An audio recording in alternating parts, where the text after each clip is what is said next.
Okay, colleagues, I'm a little frustrated. So you are going to have to be here in the evening. You are going to have to be here in the evening. We're supposed to break at 1, and I was hoping that we can. I keep pleading for short answers. We don't, and the CFO is not here. I keep pleading for short answers, and we just don't get them. We are going to run out of time now because the members haven't even asked follow-up questions. Can you see that?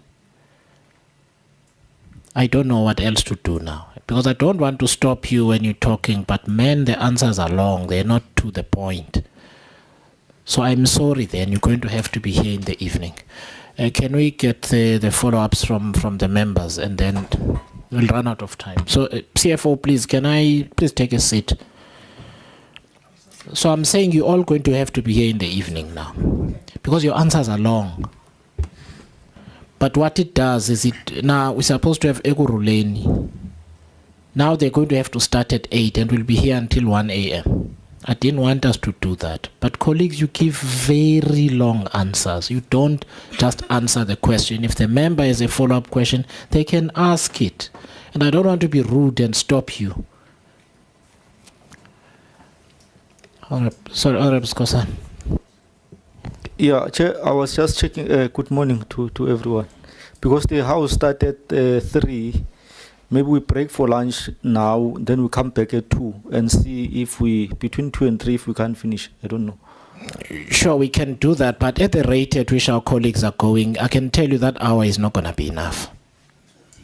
So I'm pleading, if a member is not happy with the detail of your answer, I am giving them an opportunity to say, you did not answer me enough, please provide more detail. That's it. That's what we're supposed to do. And I appreciate, CFO, the detail you want to give us.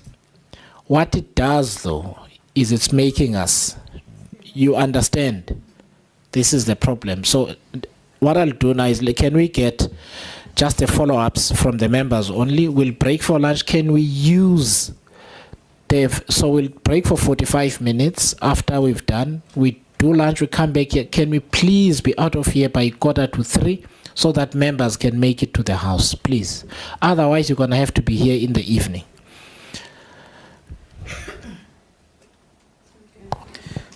Thank you, Chair. Chair, I think from my side, I'm going to have a request. As much as we'll have this next hour, if we do get it, it will not be sufficient because there's more information we are not getting. Now, my follow-up, there was a wrong explanation given. And Maqabane, I don't think you do understand the severity of the issues and the state in which municipality of Mangaung is in.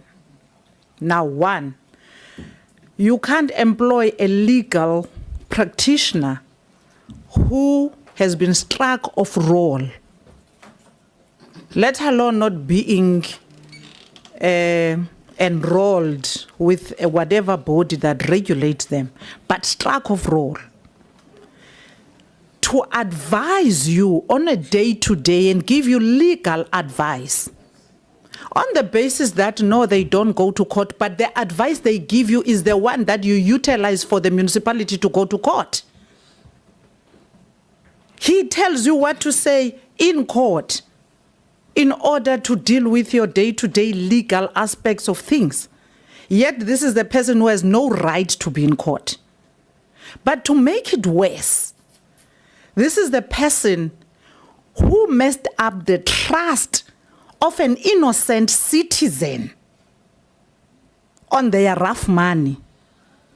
Do you have any idea of what that means? Because there is an innocent person whose money was mismanaged, who today we don't even know what the status of their well-being is. And we cannot have then a senior manager of a municipality who says, I don't want to use the word, but you are not important. What's important is this person getting a job. But it cannot be that people must get a job at all cost. It's wrong. Number two, we have landfill issues in Mangaung. We were talking about it in our last meeting, about your turnaround and how you are dealing with cleaning Mangaung, but your landfills are in tatters. Why? Your environmental specialist is not enrolled with the body of environmental specialists. She or he cannot sign on the documents and finalize the management of landfills. Now it explains why the landfills in Mangaung are in that mess. We cannot have people who cannot be employed in government and do not have the prerequisite documents for them to be employed in government. You don't circumvent the process. It doesn't work like that. That's number two. I hear you, CFO, what Hawks is saying. Hawks chair, there was a day I said we should have had a meeting with SCOPA, Auditor General, where Hawks appeared. I'm a member of Auditor General. Hawks came with your case of ghost workers and everything. And it appeared there because the Auditor General referred the case to Hawks after it's been recurring without consequences and being arrested at the municipality. It was a recurring material irregularity, the issue of ghost workers.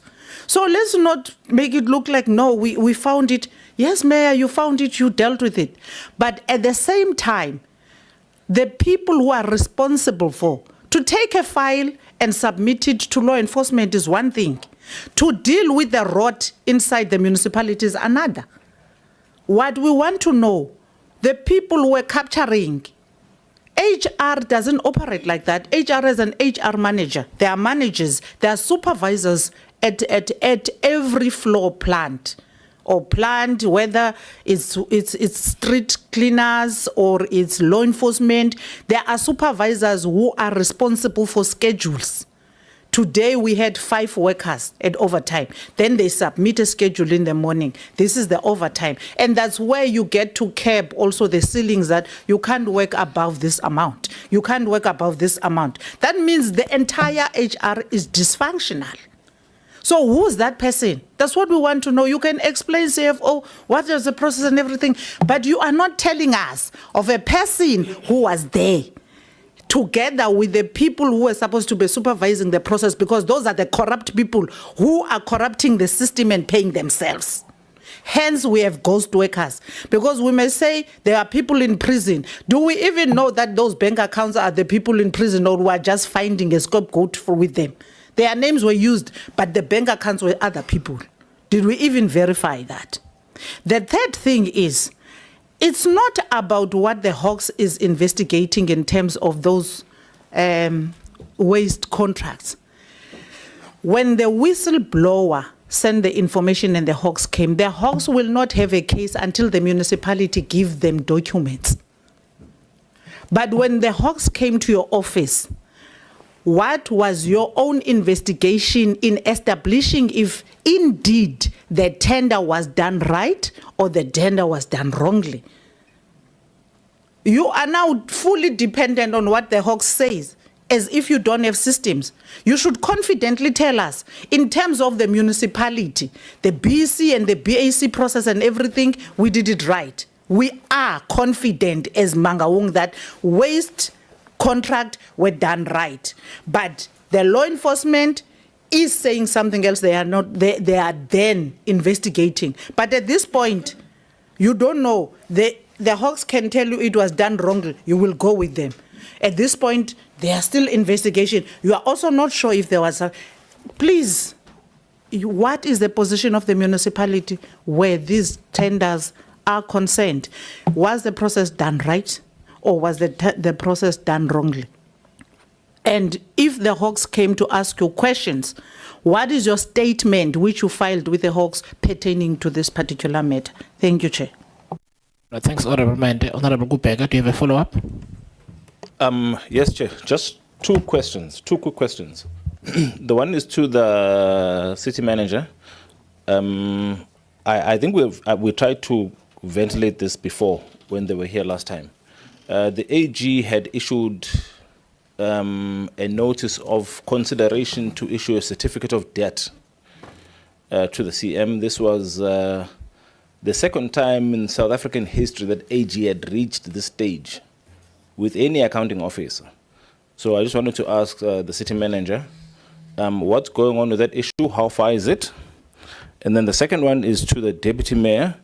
So I just want to confirm that, so basically is the deputy mayor saying that all of the allegations contained in that post that has been sent to us, are you saying that everything there is lies, it's incorrect, there's nothing there, there's no one that has been arrested carrying illegal substances that is connected to you, everything is a lie? Okay, thank you, Chair. All right. No, the last one again is the circumventing of the process once more on the emergency recruitment. You can't emergency recruit a person at level 3 who's equivalent to a section 56 and call them emergency. Now, what I require from you, must remember you're under oath. Which law did you apply to recruit specialists in the office of the MM? Which law did you apply? If those emergencies were done, what process did you then follow which tells you these people with their experience, with their standing in society, and every other thing that you apply to vet a person at a level of salary level 3 to be in that office? What process did you utilize? The last one that you are all still avoiding. Do you have political leaders working in Mangaung at a highest level, managers, where the Public Service Act and the Public Service Administration Management Act prohibits political leaders from occupying senior management positions because they are political leaders? Thank you. Thank you very much. Can we deal with those questions in a concise way? Quick, Chief Whip. The issue around AG and overtime, it has got not much to do with people who criminally were discovered. It has to do with the issue of overtime, and it's a matter that it's now with the Hawks, and I think we'll have to submit a fully fledged account on that. But it's what was reflected on the AG flagged, and it's what we're dealing with. That's what we're dealing with together with the Hawks, not the cases that already have been submitted. Now, the issue on the fraudulent cases I've dealt with, the city manager will answer the one on the certificate of debt, and I think on the issue of the emergency recruitment that were mentioned. But I would like to say, Chairperson, most of the issues that are now being tabled before us would actually require that we must go back and submit information on the strength of the question that are posed before us. I want to, however, put it this way. When we started, we said not only are we going to come and account, but to also pick up lessons from areas where things did not go well, and those are the things that we'll take back and answer, because we need to account to the committee and need to account to our people generally. Some of the things that are being raised there, they are enriched now in terms of knowledge economy as to how we should approach them. And I think I would like to take the line that we are seeing, that's how we should approach things. Now, maybe City Manager should, in a nutshell, answer the two questions that were put before him.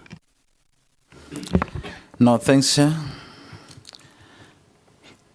I'm not so sure, Honorable Mente, on the issue of people that are in the leadership that are employed as senior managers.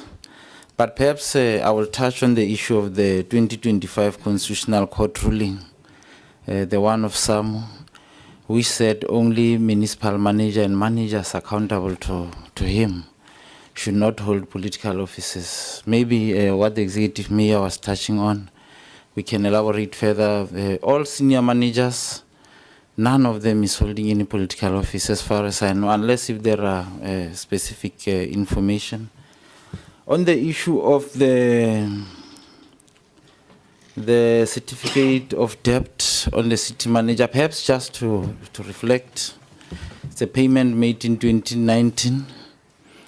There was, I don't know if I say, a different interpretation on the general conditions of contractors, on the issue of payment of a contractor whose work was disrupted. And our interpretation is that the general conditions of contract says that if by any means your work is delayed due to circumstances beyond yourself, that is not on you as a person, but the municipality must consider those standing times and payable. I'll just check the correct provision in that regard. So I have presented to the panel that the AG has set up some 3 weeks ago for finalization of the matter. So the matter is still at the level where I've done the oral presentation to the AG on that matter. So it has nothing to do with me taking money, but the AG was saying we must recover that money. And I was saying that on basis of the GCC, that money should not be recovered from the contractor because it met the conditions of the GCC. So the AG is saying you are supposed to recover that money or pay for that money. So it's still at that level. I've put my points on that. So we are still waiting for the response. I think it's 3 or 4 weeks that I have presented on that. Let me check what is still remaining.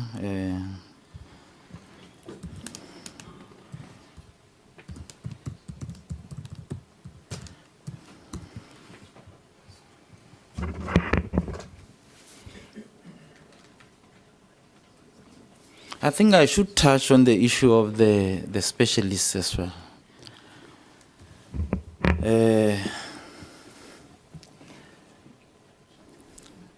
I think the problems of Mangaung or the challenges of Mangaung are well documented.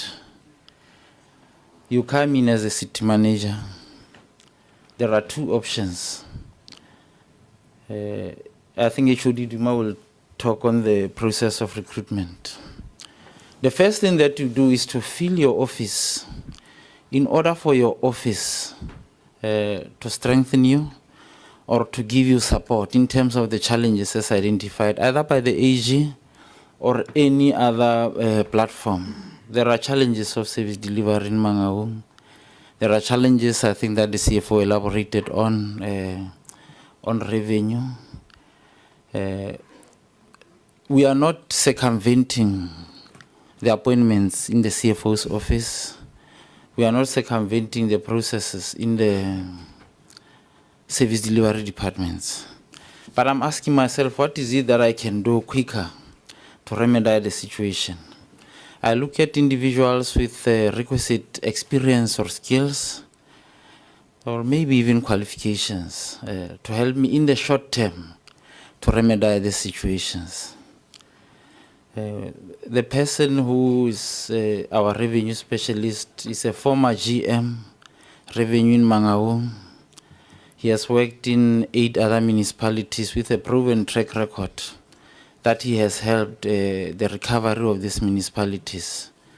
I think it's about 8 additional municipalities. So I bring this person short term to say we are at 77% in terms of, in fact, we're at 70% in terms of our revenue collection.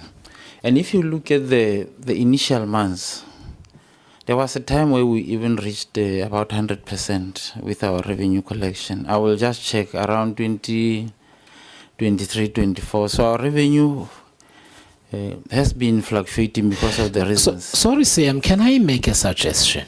Yes, sir. With answering this question in a direct way. Yeah. Can you say something like, these were the considerations? We looked at an enabling legislation. Okay. This legislation allows us to do the following.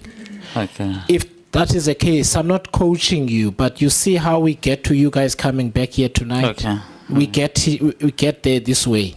Get straight to the point. The question was, Okay. are you contravening the law or not? All of this, I think you can say in a couple of minutes, right? Okay. Yes. I appointed in terms of Regulation 30 of Municipal Staff Regulations, which allows me on emergency to recruit people. But like I've said, Chair, my office was empty.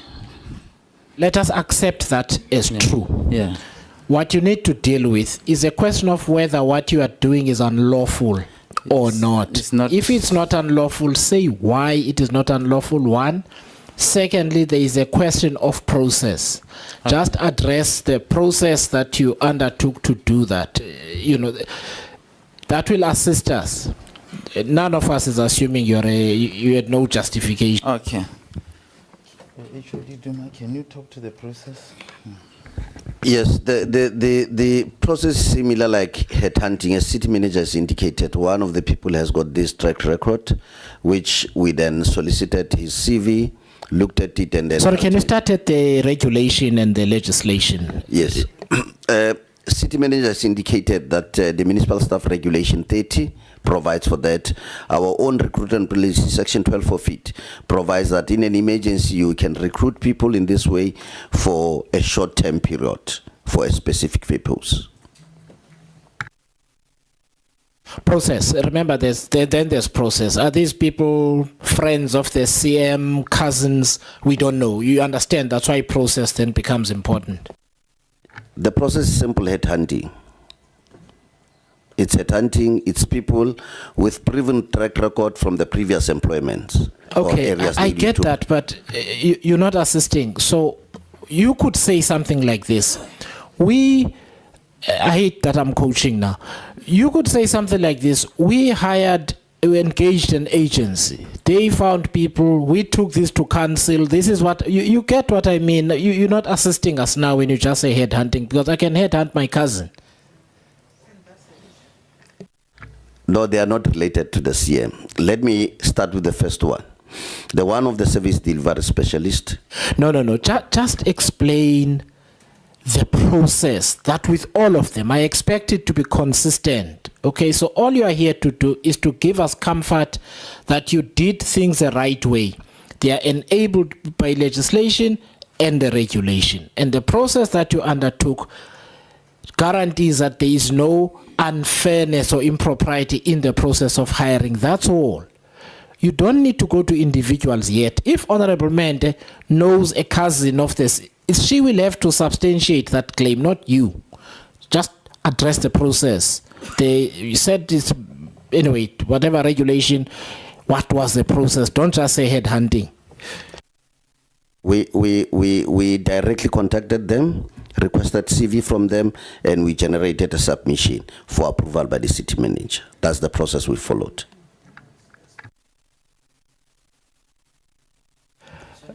Okay, can you... As I've reflected, Chair, these are people who were working for the municipality in various capacity. Our recruitment policy on the headhunting does not necessarily, remember we are doing emergency. If we were to do a long-term recruitment, it means we'll need to advertise, we'll need maybe to talk to the agency, advertise, and appoint these people. But it's short-term, the city manager has just taken office, and I say, I want people with these requisite skills immediately in my office to remedy 1, 2, and 3. And one of them is revenue, one of them is service delivery. So it's people who were previously working for the municipality with a proven track record, Chair. I think there are deficiencies we must accept in terms of the points that we are raising, that it should have been a fair and open process. But for long-term recruitment... No, I'm not saying that. So can I just ask that to answer Honorable Kupeka's questions, because I'm trying to manage the time. We can address it when we come back. You are missing the point of what I'm saying, and I'm frustrated also now. Just deal with Honorable Kupeka's questions, and then we will just close it out when we come back. I did. Yeah. Oh. On the issuing of the certificate. Yes, I did respond to that. Okay, colleagues. Trade waste, probably. Oh, yeah, please. Thank you so much, Chairperson. On the trade waste, I hear you, Honorable. What we did as BAC, when we sat in our next meeting, I reported that the SIU called, and these are the questions they asked, and we found that the questions are relating to the letters that these bidders submitted that verifying that they've got a proven track record. So the BEC report, when we checked it, they followed the instruction of the requirement that says 5 letters are reference letters, and then they just counted the letters without calling the source of where the letter is coming from. We immediately then wrote a procedure, which we are calling it a technical evaluation SOP, whereby we are saying it is not enough to count the letters, but you need to call where the letter is coming from and confirm if this letter indeed was issued by the right authority.